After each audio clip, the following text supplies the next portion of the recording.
Restos del tintero.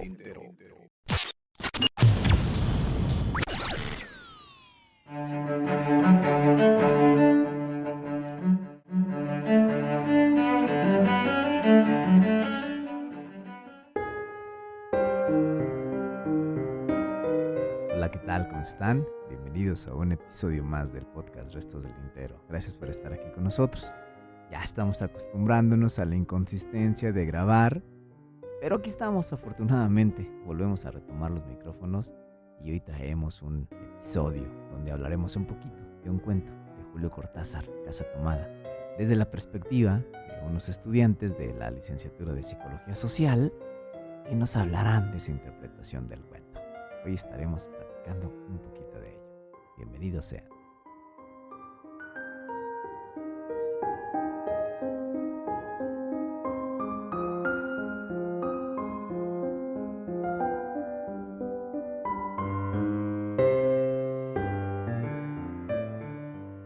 ¿Qué nos podemos encontrar en este cuento?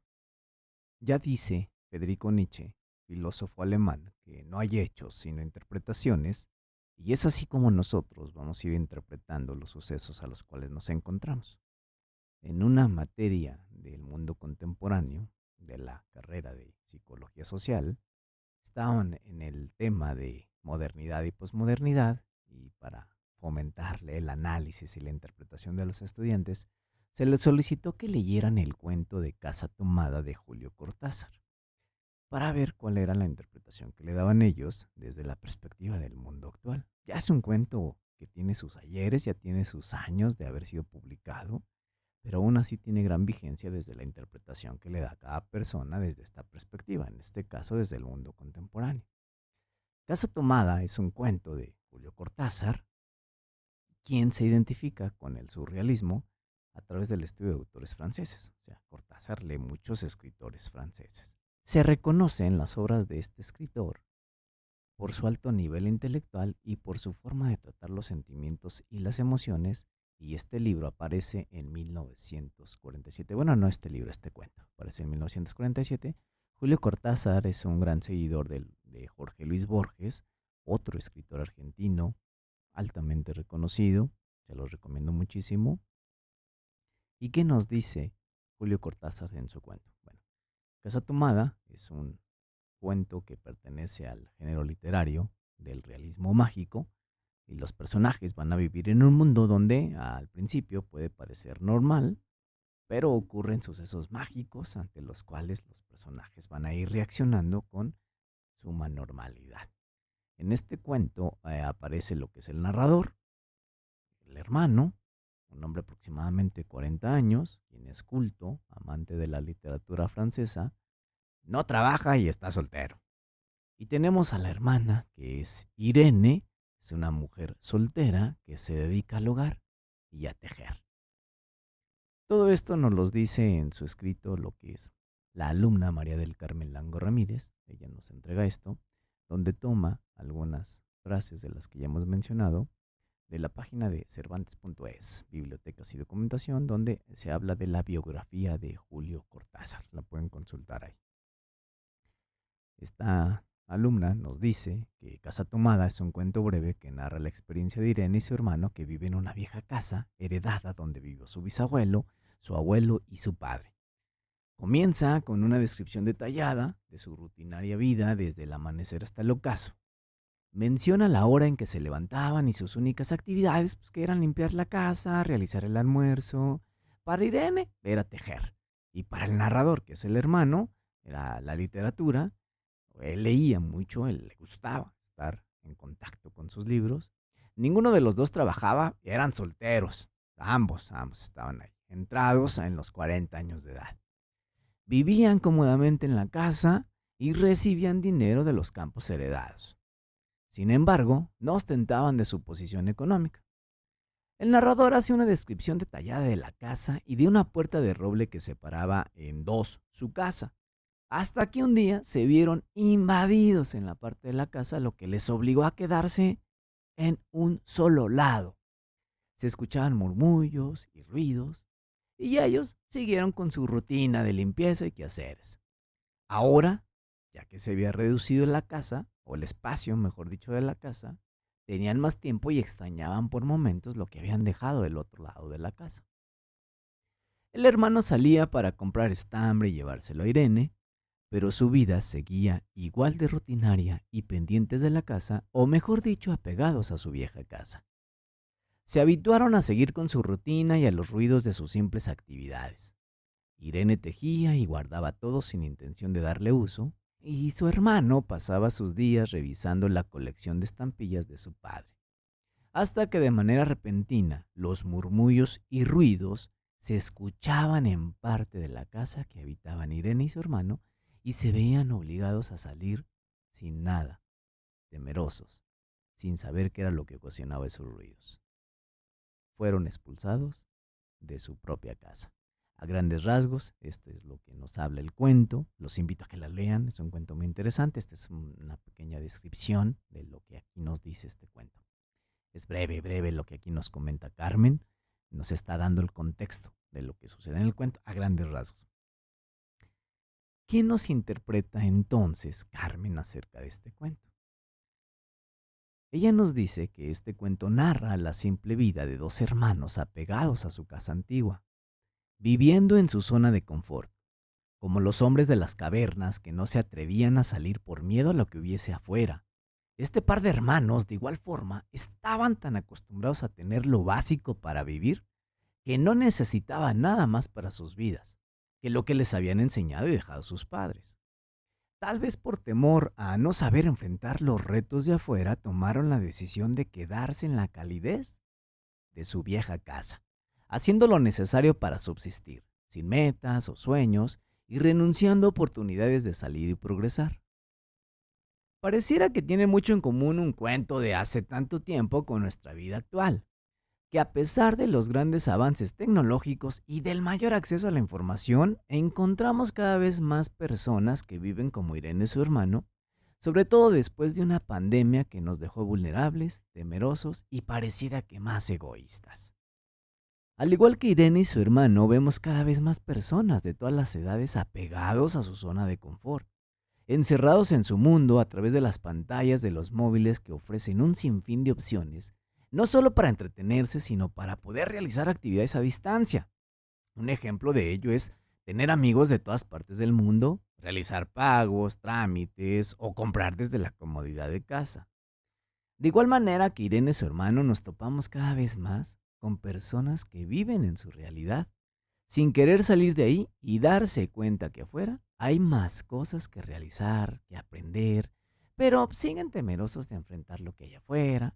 Y es mucho más cómodo quedarse donde están sin arriesgarse a lo que es nuevo y desconocido. ¿Les suena? Irene se la pasaba tejiendo y tenía muchas piezas realizadas a las cuales no les daba uso, todo lo guardaba, lo que se asemeja en parte a nuestro consumismo desmesurado. Nos llenamos de artículos desechables para seguir consumiendo más y más y más. Estos hermanos eran prisioneros de su casa. Por voluntad propia, como ahora la mayoría de las personas, son prisioneros de la tecnología, de las redes sociales. Irene y su hermano fueron obligados a salir de la casa. Fueron expulsados por invasores que no se atrevieron a enfrentar. Era más un miedo que decidieron adaptarse a una primera vez llegados los invasores. Hasta que en definitiva fueron expulsados hacia su libertad. Irene y su hermano fueron obligados a salir de la casa. Fueron expulsados por invasores que no se atrevieron a enfrentar. Era más un miedo que decidieron adaptarse una primera vez llegados los invasores, hasta que en definitiva fueron expulsados hacia su libertad. Tal vez necesitamos de algo que nos saque de nuestra zona de confort como sociedad y nos obliga a ir más allá, dejando los miedos y enfrentando los retos que cada día nos va presentando la vida. Tal vez estos invasores sean todas las historias de nuestros antepasados, ¿no creen ustedes? Esto es lo que nos dice Carmen Lango Ramírez, estudiante de la licenciatura de Psicología Social referente al cuento Casa Tomada, pero tenemos otros dos interpretaciones, otros dos análisis que dejan ese saborcito de que hay algo más de lo que se está leyendo. Vamos a ver a continuación, ahora, otro más. El otro análisis que tenemos a continuación del mismo cuento es de Edith Juárez. Ella nos dice que en el tiempo que transcurre en dicha lectura, se percibe que, o sea, haciendo la comparación y el análisis, se percibe que los jóvenes del cuento, o en este caso ya ni tan jóvenes, desarrollan habilidades, conocimientos sobre distintas áreas. Lo refiere mucho a lo que hacen en el hogar. Dice que hoy día, en la actualidad, se percibe cómo se ha ido perdiendo este desarrollo de conocimientos y habilidades porque las personas están metidos en lo que es la tecnología, más que nada en el celular. Dice que en la actualidad hemos ido perdiendo y poco a poco se quedan en el olvido el desarrollo de nuevas habilidades. Los niños y jóvenes ya no poseen esa determinación por tener esas habilidades y les interesa la tecnología. Los celulares, las tabletas, los videojuegos, aunque también en el ámbito social, salir de fiesta, emborracharse, etcétera, etcétera, son costumbres que para ellos es muy normal. Nos dice que en la lectura aprecia cómo Irene y su hermano logran desarrollar habilidades para las tareas del hogar, se organizan, ella realiza tejidos, él se dedica a leer, pero están demostrando orden en lo que realizan. Si lo comparamos con la actualidad, esto ya no se ve tan presente. Solo vemos a gente berrinchuda, egoísta, que no le interesa aportar o hacer algo para sus hogares. Es un claro ejemplo de que esas costumbres se perdieron. Algo muy distinto a la lectura de Irene y su hermano. Hoy en día, quienes se encargan de todas las tareas, deberes y temas del hogar son los padres. Los hijos no les interesa en lo más mínimo realizar dicha actividad y por ende se vuelven más rebeldes y deciden hacer lo que más les plazca y dejan la carga a sus progenitores. Ya como análisis general, esas costumbres que tuvieron desde los abuelos y desde los padres, se puede apreciar que se van perdiendo. Es algo que no se puede recuperar, ya que nuestros ancestros observarían con una gran decepción lo que nos ha ocurrido. Como jóvenes debemos de ser más considerados de los daños o males que le hacemos en nuestra vida familiar. Ella dice que Irene y su hermano sobrellevan una buena vida, limpian su hogar, se organizan para hacer la comida, algunos deberes extras y les sobra tiempo para sus actividades recreativas. Hoy día ya no existe esa pasión, que ya no se permite uno tener pasatiempos porque nos absorben las actividades cotidianas, la rutina, el aburrimiento. Se compara que al hacer todo con dedicación y hacer las cosas que nos gustan, obviamente que también aporten a nuestro hogar, podemos lograr grandes cosas. El claro ejemplo lo ponen con el tema del tejido. Nosotros podíamos hacer lo mismo, pero hay casos en que nos harta hacer ciertas actividades y se hace coraje por algo tan simple. Eso es un claro ejemplo de que no tenemos ni un poco de empatía o cariño por hacer las cosas por personas que nos importan, quienes son nuestra propia familia. Algo que hay que tener en cuenta es que al final del día debemos saber valernos por nosotros mismos, porque nuestros padres no estarán para cuidarnos siempre. Llegará el punto en que tendremos que ser como la lectura, nosotros mismos, contra el mundo. Y no contaremos con su apoyo, solamente con las enseñanzas que nos dejan a nosotros, para poder tener un buen futuro y una buena vida.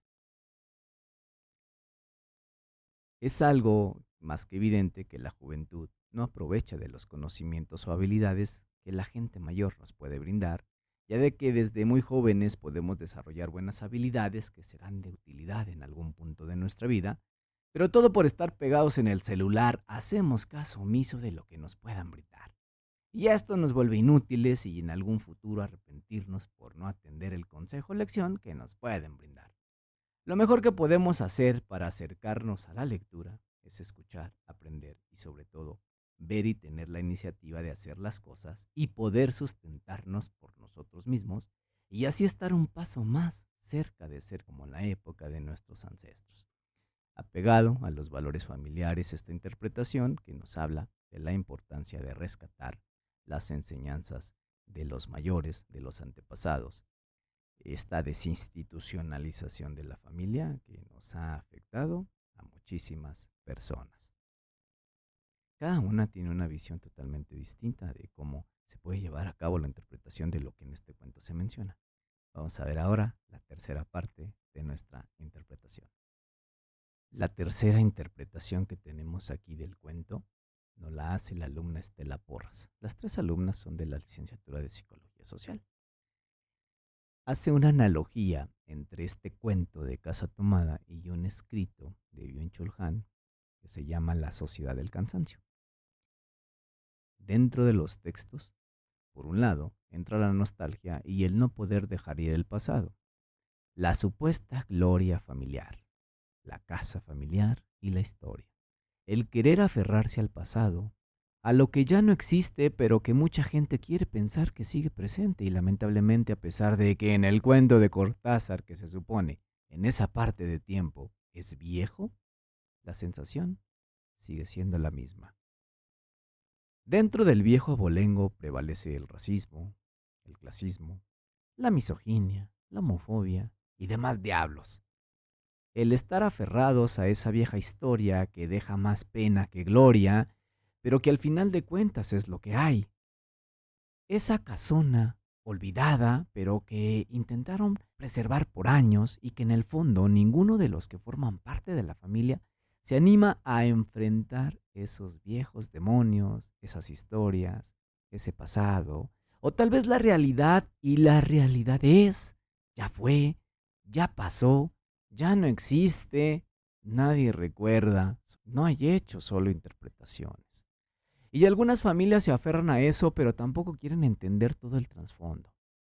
Por ejemplo, una familia que se jacte de tener un abolengo real tiene que aceptar que los antepasados tuvieron esclavos o sus antepasados permitieron una esclavitud legal, y en la mayoría de los casos los miembros de estas familias dirían que no eran culpables porque no cometieron delito, pero los antepasados tuvieron que permitirlo por los usos y costumbres.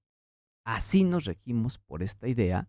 Los personajes de la primera novela o el cuento no solo cargaban con sus historias familiares en una casa vieja, también cargaban con ese pecado de ser terratenientes de un tiempo de revolución, o podrían ser solo las familias intentando silenciar historias o olvidar vivencias propias. Esa incapacidad para dejar ir y cargar y permanecer dentro del núcleo familiar, porque así tocó. Los dos hermanos con miedo de tener contacto con el mundo exterior, pero escuchando ruidos en una casa enorme, cargando las historias de toda la familia, viviendo de una manera perezosa y cuidándose del mundo exterior, siempre recibiendo los beneficios de la herencia, pero pagando con el silencio de los secretos, de esas cosas que no se cuentan. En mi situación personal, en esa casa enorme de mis padres, en algún punto sentí la casa invadida de cosas que no me correspondían y me largué hace 10 años. Crecí y jugué en esa casa, pero en algún punto sentí que esa casa me comía y mataría mi esencia. Las casas grandes se supone que son parte de la historia familiar, pero realmente es parte de encadenarse a cosas que no son reales, pero que estúpidamente encadenan a la gente y ahí siempre está y prevalece la pretensión. Si me imaginara dentro de esta historia como parte de los personajes, creo que yo habría dado la vuelta para abrir esa puerta que dividía esa casa entre el presente y el pasado, y en la primera invasión me uniría a la toma de la casa, a esa rebelión de pasado, a esa rebelión de diablos. Y es simpático en mi caso, no sería esa situación de si no puedes con el enemigo, únetele. No, en mi caso sería el morbo y la curiosidad de saber qué hay ahí. ¿Cómo conecto la historia de la casa tomada y la sociedad del cansancio? En la sociedad del cansancio ocurre lo mismo. Creo que lo patético es que nosotros permitimos esa esclavitud mental, la presión de ser, de tener, de aparentar, de estar al frente y necesitar de que nos vean con respeto. Los primeros viven en el pasado, en una burbuja, asustados, intentando mantener rutinas inútiles para atrapar el tiempo, tejer y destejer, limpiar una casa cuando tenían ingresos para pagar quien lo hiciera, pero necesitaban matar el tiempo ocioso. Y en la actualidad no existe el tiempo ocioso. En lugar de tejer y destejer, las personas pasan el tiempo transportándose al trabajo, a comprar alimentos, lavando la ropa, y cuando las tareas de casa pasan, se ponen a pasar el tiempo en las redes, viendo series o películas. El asunto es no pensar en lo que está detrás de todo. Las personas se ocupan actualmente para no pensar y no sentir. Este asunto de sentir, que no ha tenido lo suficientemente para sobresalir, les da pánico, les quita el sueño. Una casa aceptable y un automóvil lujoso que incluye el kit de ropa y postura pretenciosa les parecen suficiente y terminan siendo presos de algo inexistente.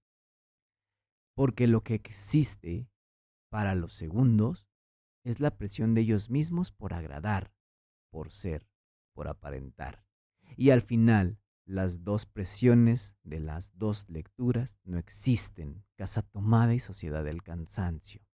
En la primera lectura, Casa Tomada, son fantasmas, son cosas del pasado, cosas que no quieren enfrentar. Y en la Sociedad del Cansancio, es evitar la realidad y aparentar, pero no existe una conciencia, una búsqueda de realización basada en las necesidades emocionales de los involucrados. Eso es lo que nos menciona Estela Porras en esta parte de su análisis del texto de Casa Tomada de Julio Cortázar y también del Byung-Chul Han, La Sociedad del Cansancio, que vemos aquí.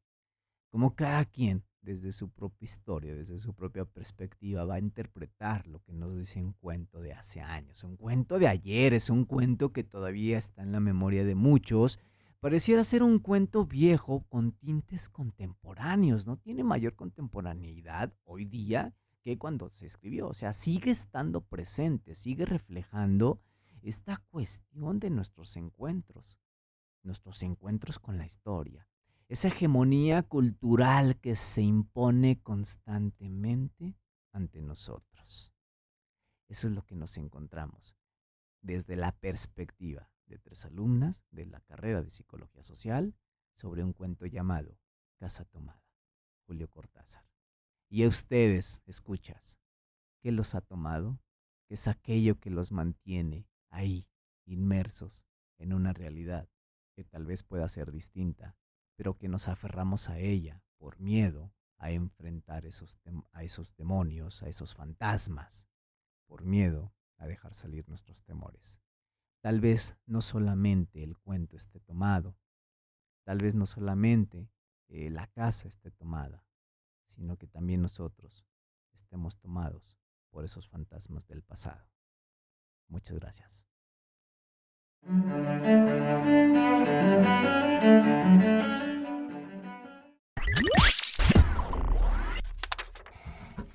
Restos, el tintero.